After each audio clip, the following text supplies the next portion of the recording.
बहुत स्वागत है। सुर्खियों के बाद मनेंद्रगढ़ से मिल रही बड़ी खबर के साथ शुरुआत करेंगे। स्कूल जाते समय रोती हुई मिली हैं छात्राएं। हॉस्टल अधीक्षिका पर उन्होंने परेशान करने का आरोप लगाया। नागपुर में स्कूल जाते समय छात्राएं रोती हुई मिली। अनुसूचित जाति कन्या छात्रावास की ये सभी छात्राएं हैं। भोजन पानी से लेकर दैनिक उपयोग की चीजों की इन्हें समस्या है।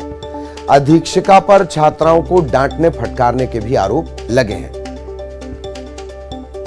मनेंद्रगढ़ से बड़ी खबर। स्कूली छात्राओं ने हॉस्टल अधीक्षिका पर गंभीर आरोप लगाए हैं। परेशान करने का आरोप लगाया है। अनुसूचित जाति कन्या छात्रावास, भोजन पानी की दिक्कत है, दैनिक उपयोग की चीजों की दिक्कत है। अधीक्षिका डांटती है, फटकारती है अगर ये सब चीजें मांगी जाए। मनेंद्रगढ़ से बड़ी खबर। हमने मिलता है कुछ। अच्छा, हमने मिलता था। यहाँ शिकायत करने आए थे। हाँ। क्या बोली मैडम? मैडम बोली वो नंबर भी दी सीएससी का, वहाँ का ऑफिस का। हाँ। हम लोगों को बहुत डांटती है। हाँ। वो आज थोड़ा सा सब्जी को बीक दी तो भी डांटती है, बोलती है कि घर में नमक भात खाते हो और यहाँ सब्जी देती हो तो नहीं खाते हो। हाँ। और डांटती है। बोल रही थी कि अब से नहीं बनाऊंगी, खाना नहीं दूंगी। हाँ, बोल रही थी कि नहीं दूंगी तो पता चलेगा। सभी लोग को परेशान करती है। आपने उस वाक्य को सुना होगा। बच्ची कह रही है घर पे नमक भात खाते हो और यहां सब्जी दे रही हूं तो इतरा रहे हो। इस तरह से डांटा फटकारा जाता है।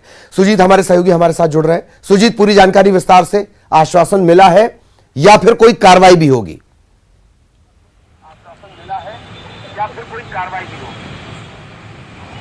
जी देखिए, आपको बता दूं ये पूरा मामला जो है हॉस्टल नागपुर का है, जहां पे बच्चियां जो हैं प्रशासन की आंख खोल रही हैं और अपनी जमात से बता रही हैं कि किस तरह से वहां पे जो लापरवाही है और जो उनको जो लापरवाही के रूप में देखा जा रहा है कि उनको भोजन और नहाने और अन्य जो सामग्री है उनको नहीं रखा जा रहा है। वो हॉस्टल में 50 बच्चों की संख्या सीट है और उस सीट में महज 13 लोग हैं और 13 में भी इस तरह की जो बात सामने आ रही है हॉस्टल अधीक्षक की मनमानी की। उस हॉस्टल अधीक्षक मनमानी के कारण 4 बच्चे और निकल चुके हैं। वर्तमान में 9 बच्चे वहां पे हैं और 9 बच्चे जो हैं वो वहां से निकलकर शिकायत करने प्रिंसिपल पास पहुंची थी। वहीं पे पास में नागपुर हाई स्कूल है जहां प्रिंसिपल पास पहुंची थी और आपको बता दूं कि एक परिजन भी उनके साथ आए हुए थे। जो पूरा मामला जानकारी सामने आ रही है जो कि उनको खाने नहीं दिया जाता है और साथ ही ये बता रही है कि 30 रुपए हॉस्टल के अधीक्षिका उनको बताती है कि 30 रुपए मिलता है आपको पूरे भोजन और बाकी सामग्री के लिए। वो 30 रुपए जो दिया जाता है उसी में मैं कर सकती हूँ। इस तरह की मामला सामने आ रहा है और आपको बता दूं कि इसमें जो प्रशासन की आंख खोल रही है, किस तरह से बच्चियां जो मासूम बच्चियां हैं वो ये इस तरह की बात सामने आ रही है। एक बड़ी लापरवाही है। जी बच्चियों ने और कुछ भी इसके बारे में बताया है या परिजन इस बारे में कोई कंप्लेंट कर रहे हैं या और कोई जानकारी इस हॉस्टल से जुड़ी हुई? सुजीत जी देखिए, बता दूं हॉस्टल में उनके साथ जो बच्चियां हैं जो वीडियो में आप साफ देख सकते हैं किस तरह से व्यथा कर रही हैं। उनके साथ परिजन भी आए हुए थे। परिजन शिकायत करना चाहते थे। उन्होंने मौखिक रूप से जो प्रिंसिपल है वहां पे पास में ही हाई स्कूल है जहां पे वो पहुंच करके बच्चियां हैं अपने परिजन के साथ पहुंच करके शिकायत की हैं, जिसको लेकर के जो बच्चियां न्यूज 18 टीम वहां पहुंची हुई थी और इसको लेकर के पूरा जो है कैमरे में कैद की जो बच्चियां किस तरह से ये जो पूरी जो जानकारी निकल के सामने आ रही है कि जो व्यवस्थाएं हैं उसको लेकर के बता रही हैं। साथ ही जो स्थानीय प्रशासन आप देखना ये होगा कि बच्चियां जो हैं वो खुल करके सामने आकर बता रही हैं और जिस तरह से ये जानकारी सामने आ रही है उसको लेकर के प्रशासन किस तरह कार्रवाई करता है। जी चलिए, बहुत बहुत शुक्रिया आपका इस तमाम जानकारी के लिए। हमारे सहयोगी विस्तार से जानकारी दे रहे थे। अब रायपुर से बड़ी खबर। भानुप्रतापपुर उपचुनाव को लेकर प्रभारी के नाम घोषित कर दिए गए हैं। बीजेपी ने प्रभारी और सह प्रभारी के नाम का ऐलान कर दिया है। बृजमोहन अग्रवाल पूर्व मंत्री हैं, वो बनाए गए हैं विधानसभा प्रभारी।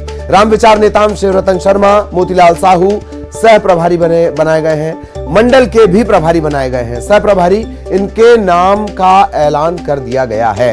भानुप्रतापपुर उपचुनाव को लेकर प्रभारी सह प्रभारी के नामों का ऐलान।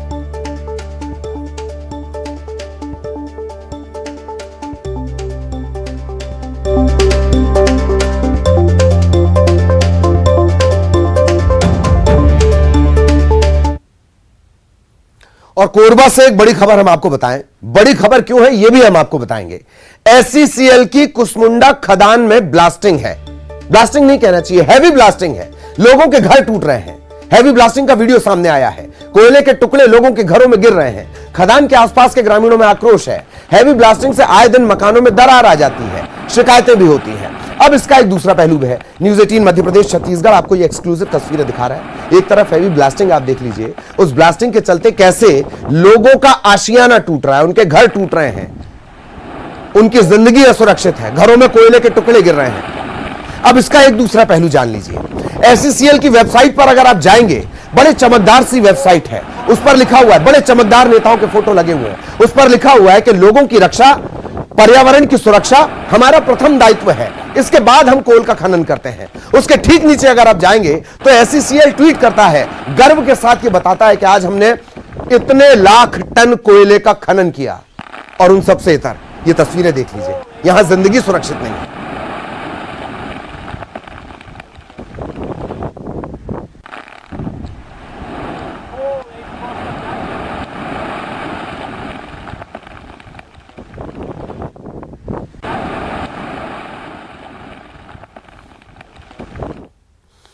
अंबिकापुर में हुआ है न्यूज़ 18 की खबर का बड़ा असर। प्राइमरी स्कूल है दाती ढाब, यहां स्कूली बच्चों से काम कराने के मामले में जिला शिक्षा अधिकारी ने खंड शिक्षा अधिकारी को जांच के आदेश दिए हैं। न्यूज़ 18 ने प्रमुखता से इस खबर को आपको दिखाया था।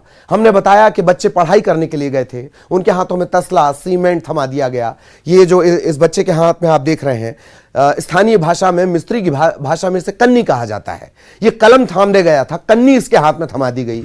ये सीमेंट कर रहे हैं। और सुनिए, चूंकि प्लास्टर हुआ है, खराब ना हो जाए, इस वजह से इन बच्चों को छुट्टी दे दी गई। यह पूरी खबर दिखाने के बाद स्कूल शिक्षा विभाग हरकत में आया है। मामले की जांच के आदेश दिए गए हैं। दोषी पाए जाने पर जिम्मेदारों पर कार्रवाई की बात जिला शिक्षा अधिकारी ने कही है। अभी ये संज्ञान में आया है विकासखंड मैन पाट के दाती ढाब में कि बच्चों से काम कराया जा रहा है, तो उसको संज्ञान में आते ही मैं विकासखंड शिक्षा अधिकारी को जांच के आदेश दे दिए हैं।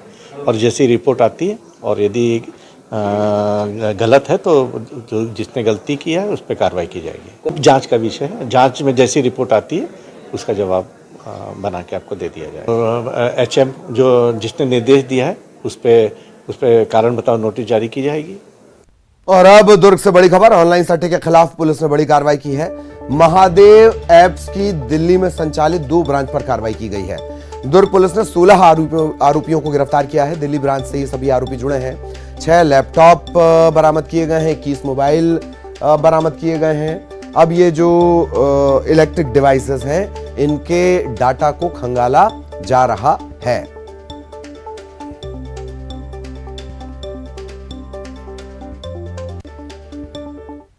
खबर शाहजहांपुर से, जहां धू धू कर कार जल गई है। आग में पूरी तरह देखते ही देखते आग फैल गई और कार पूरी तरह खाक हो गई। अच्छी बात यह कि जो कार में सवार थे वो समय रहते सुरक्षित निकल गए। NH राष्ट्रीय राजमार्ग, नेशनल हाईवे NH 52 की यह घटना है। कार में आग लगी, देखते ही देखते इस आग ने कार को अपनी चपेट में ले लिया।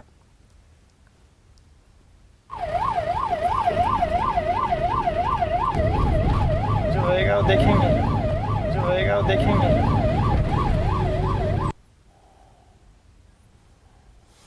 और अब खबरधार से, जहां हथियारों का जखीरा बरामद हुआ है। 85 अवैध देसी कट्टे बरामद हुए हैं, पिस्टल बरामद हुई है, जिंदा कारतूस मिली हैं, सोने चांदी के जेवरात भी बरामद किए गए हैं। 3 आरोपी गिरफ्तार किए गए, पूछताछ इनसे की जा रही है। ये सभी मनावर के आसपास से पकड़े गए हैं। अब इन सभी से पूछताछ की जा रही है, कहाँ ये हथियार खपाने की तैयारी थी। और इससे पहले भी आपने देखा है कि निमाड़ अंचल से मालवा और निमाड़ अंचल के हथियार तस्करी के तार पंजाब तक से जुड़ चुके हैं। जब भी इस तरीके के आरोपियों को पकड़ते हैं तो हम हथियार के साथ, जिसमें विनोद सिंह जो बात। खबर कटनी से, जहां जबलपुर लोकायुक्त ने बड़ी कार्रवाई की है। RTO दफ्तर में लोकायुक्त का एक्शन हुआ है। रिश्वत लेते 2 कर्मचारियों को गिरफ्तार किया गया है। 96,000 रुपए की घूस लेते कर्मचारी गिरफ्तार किए गए हैं। नई रजिस्ट्रेशन की 46 फाइलों के बदले ये रिश्वत मांग रहे हैं। जबलपुर लोकायुक्त ने कटनी RTO दफ्तर में यह कार्रवाई की है। RTO के दफ्तर में कार्रवाई की गई और रिश्वत लेते कर्मचारी गिरफ्तार किए गए हैं। 96,000 रुपए की घूस लेते कर्मचारी गिरफ्तार हुए हैं। जबलपुर लोकायुक्त जिस टीम ने यह काम की है, कटनी से जबलपुर की दूरी कुछ किलोमीटर की होगी। फर्क देख लीजिए, यहां अधिकारी 96,000 रुपए की घूस लेते गिरफ्तार हुए, वहीं जबलपुर का एक ARTO गिरफ्तार हुआ था। अपनी सैलरी से 600 गुना ज्यादा संपत्ति उसके पास थी।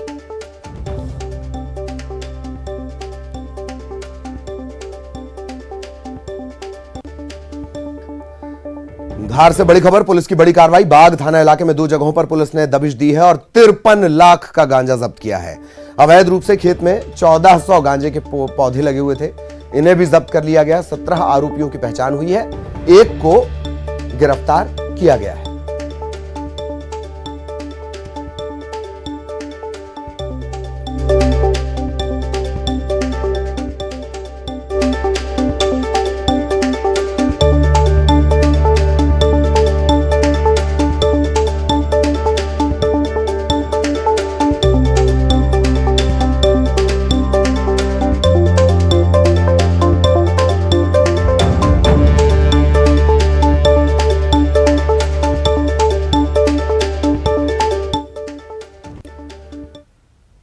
और अब बड़ी खबर आपको खरगोन से बता दें, अवैध शराब के खिलाफ कार्रवाई की गई है। आबकारी विभाग ने दबिश दी, छापे की कार्रवाई की। 80 लीटर अवैध देसी शराब जब्त की गई है। 2500 किलो महुआ लहान नष्ट किया गया है। 2 लोग हिरासत में लिए गए हैं, पूछताछ इनसे की जा रही है। खरगोन के गंधावड़ में अवैध शराब बनाई जा रही थी, जहां ये दबिश दी गई।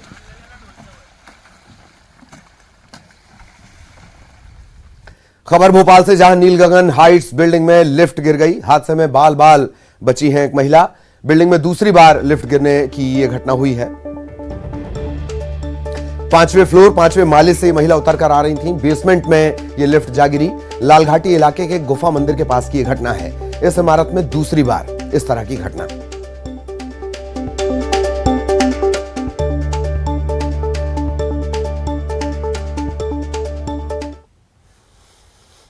खबर भोपाल से, जहां एक युवती ने आत्महत्या की कोशिश की है। भदभदा पुल के ऊपर से इसने छलांग लगा दी।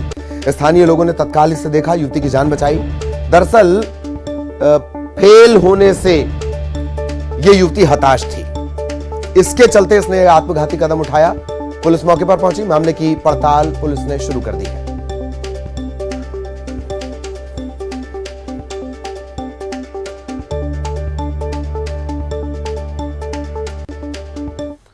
और अब इंदौर से बड़ा अपडेट। इंदौर में धमकी भरा पत्र मिलने का पूरा मामला। रतलाम विधायक ने कहा है कि बदनाम करने का षड्यंत्र है। पारिवारिक कारण से मुंबई में है चैतन्य काश्यप, जिनका नाम उस लेटर में लिखा हुआ है। फॉर्म में जहां आप डालते हैं किसने भेजा है, वहां विधायक चैतन्य काश्यप का नाम लिखा गया है। उन्होंने कहा है कि उनकी छवि खराब करने की कोशिश है। पारिवारिक वजह से वो मुंबई में है। विधायक ने इस मामले की उच्च स्तरीय जांच की मांग की है। राहुल गांधी को धमकी भरे खत से जुड़ा हुआ यह मामला है। खत के लिफाफे पर चैतन्य काश्यप का नाम लिखा हुआ है।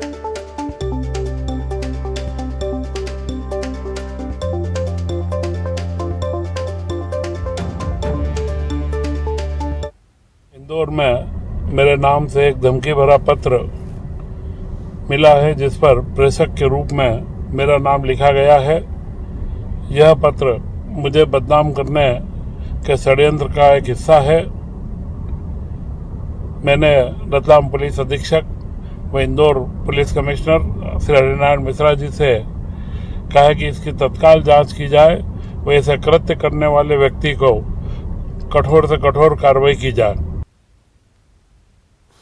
पारिवारिक कारणों के चलते मुंबई में है वो, और विधायक ने की है, काश्यप साहब ने मांग की है कि उच्च स्तरीय जांच इसकी होनी चाहिए। यह घटनाक्रम लगातार सुर्खियां बना हुआ है। दरअसल एक पत्र आया है, वाहे गुरु से इस पत्र की शुरुआत होती है।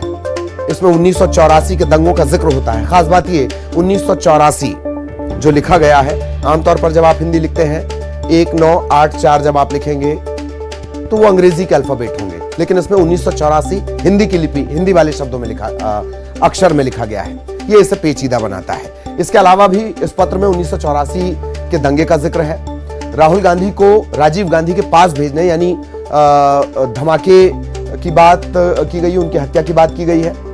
कमलनाथ को गोली मारने की बात की गई है, आपत्तिजनक शब्दों का इस्तेमाल भी किया गया है। किसी भी राजनीतिक दल ने उस जुल्म सितम को, सिखों पर हुए उस जुल्म सितम को नहीं समझा, यह भी इस पत्र में लिखा गया है। सबसे नीचे में ज्ञानी सिंह लिखा हुआ है, कुछ नंबर भी हैं। कहा यह भी जा रहा है कि एक आधार कार्ड की फोटोकॉपी भी उसमें है और भेजा वो चैतन्य काश्यप की तरफ से गया है। यह इस तरह से लिखा गया है। इसी बात को लेकर इससे पहले भी हालांकि विधायक का रिएक्शन आ चुका है कि यह उनने कतई नहीं किया है और इस तरह से उनकी छवि खराब करने का यह पूरा मामला है। मुंबई में वो हैं और एक सफाई भी उनकी आई है, वो आपने सुना क्या कुछ वो कह रहे हैं। उच्च स्तरीय जांच की मांग उन्होंने की है। सहयोगी अनुराग हमारे साथ जुड़े हुए हैं, अनुराग के पास हम आपको लिए चलेंगे। अनुराग, अभी हम बधाई जो सफाई, माफ कीजिएगा, चैतन्य काश्यप को हम सुन रहे थे।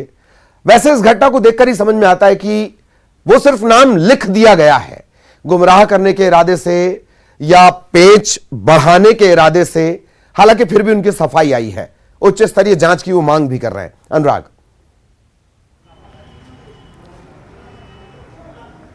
बिल्कुल, देखिए ललित, इस पूरे मामले की उच्च स्तरीय जांच होने की ज़रूरत है, क्योंकि सुबह से ही हम इस बात को बता रहे हैं कि जो चिट्ठी सामने आई है उसमें कई तरह के ऐसे शब्दों का इस्तेमाल किया गया है जो साफ तौर पर संकेत दे रहे हैं कि जांच को कहीं ना कहीं गुमराह करने की कोशिश की जा रही है। हालांकि मालवा अंचल का ही ये व्यक्ति होगा, ये तय ऐसा माना जा रहा है, लेकिन जिस तरीके की भाषा का इस्तेमाल किया गया, जो नंबर उसमें डाला गया और जो पता और नाम दिया गया, वो साफ तौर पर बताता है कि कहीं ना कहीं जांच को गुमराह करने की कोशिश इस पूरे मामले को लेकर की जा रही है। लेकिन अब इस पूरे मामले को लेकर बीजेपी विधायक चैतन्य काश्यप का भी बयान सामने आ चुका है। उन्होंने इस तरह के किसी पत्र को लिखे जाने से इनकार किया और साफ तौर पर उन्होंने भी इसी पूरे मामले की उच्च स्तरीय जांच कराए जाने की मांग की गई है। तो राहुल गांधी की सुरक्षा से ये जुड़ा पूरा मामला है, लेकिन जो पत्र निकल कर आया और जिस तरीके से उसकी भाषा का इस्तेमाल किया और राहुल की यात्रा के दौरान बम से उड़ाने की धमकी दी गई, कई जगह विस्फोट करने की बात कही गई, तो निश्चित तौर पर यह मामला कहीं ना कहीं संवेदनशील हो जाता है। और इन तमाम बातों की पड़ताल जो है पुलिस इन सभी पहलुओं के साथ कर रही है। तो अब चैतन्य काश्यप का भी बयान सामने आ चुका है और उन्होंने साफ कर दिया है कि इस बारे में उनको किसी तरह की जानकारी नहीं है और यदि उनके नाम का और पते का इस्तेमाल किया गया है तो वो भी उच्च स्तरीय जांच की मांग कर रहे हैं। तो पुलिस इन तमाम बातों का, तकनीकी पहलुओं की भी पड़ताल कर रही है। सीसीटीवी कैमरों के जरिए भी खंगाला जा रहा है कि जो व्यक्ति चिट्ठी छोड़कर दुकान पर गया था वो कौन था, किस तरीके का था। जी। तो जल्द से जल्द उस व्यक्ति तक पहुंचने की कोशिश जरूर की जा रही है, क्योंकि राज्य सरकार भी कह चुकी है कि मध्य प्रदेश में किसी भी तरह की अशांति नहीं होने दी जाएगी। तो उन तमाम पहलुओं की अब जांच की जा रही है। बिल्कुल बिल्कुल, बहुत बहुत शुक्रिया आपका अनुराग इस तमाम जानकारी के लिए। अनुराग विस्तार से जानकारी दे रहे थे। इधर वीर सावरकर को लेकर राहुल गांधी के बयान से जारी विवाद, अब छत्तीसगढ़ के मुख्यमंत्री भी इसमें शामिल हो गए हैं। सीएम भूपेश बघेल ने कहा कि वीर सावरकर को दो भागों में देखा जाना चाहिए। उन्होंने कहा है कि स्वतंत्रता सेनानी जेल जाने से पहले क्रांतिकारी थे। जेल में बंद रहने के दौरान सावरकर ने माफी मांगी। उन्होंने ऐसा काम किया जो उनकी क्रांतिकारी छवि के विपरीत था। राहुल गांधी ने दावा किया था कि सावरकर ने स्वतंत्रता से पहले अंग्रेजों से माफीनामे पर हस्ताक्षर करके महात्मा गांधी, जवाहरलाल नेहरू और सरदार पटेल जैसे नेताओं को धोखा दिया था। मुख्यमंत्री भूपेश बघेल ने कहा कि स्वतंत्रता संग्राम के दौरान कई लोग जेल गए, बाल गंगाधर तिलक ने कभी माफी नहीं मांगी। महाराष्ट्र में राहुल गांधी के खिलाफ एफआईआर दर्ज हुई है। इस पर मुख्यमंत्री ने कहा कि जो सत्य है उस बात को दिखाया गया है। उन्होंने जो चिट्ठी लिखी थी उसको पब्लिक के सामने किया उन्होंने, तो एफआईआर क्यों? उन्होंने ऐसी कोई बात तो कही नहीं है, जो तथ्य है उसको दिखाया है। जो उन्होंने चिट्ठी लिखी है उसको पब्लिक के सामने किया है। एफआईआर क्यों कर रहे हैं? उनको जवाब देना चाहिए। लोकमान्य बाल गंगाधर तिलक मंडली जेल में 6 साल रहे, उन्होंने माफी मांगी नहीं। सरदार भगत सिंह को फांसी हो गई, उन्होंने माफी नहीं मांगी। आज बटुक महाराज के आज उसको हम स्मरण कर रहे हैं, उन्होंने माफी नहीं मांगी। गांधी जी ने माफी नहीं मांगी, नेहरू जी ने, सरदार पटेल ने, किसी ने माफी नहीं मांगी। यदि सावरकर देखना है तो दो हिस्सों में देखना पड़ेगा। जब वो जेल गए उसके पहले सावरकर क्रांतिकारी थे और उसके बाद जब जेल गए तो फिर वो लगातार माफ़ी मांगने लगे और अंग्रेज़ों से उन्होंने वजीफा लिया 60 रुपया, उनको हर महीने पैसे मिलते थे। और जेल से छूटने के बाद कभी वो जो क्रांतिकारी उनकी छवि थी उसके विपरीत उन्होंने कार्य किया। तो ये दूसरे पार्ट को आपको देखना पड़ेगा। उन्होंने अंग्रेजों से मिलकर जो काम किया है वो उसके इतिहास रहा है। और उसी के साथ इस बुलेटिन में इतना ही। खबरें जारी हैं।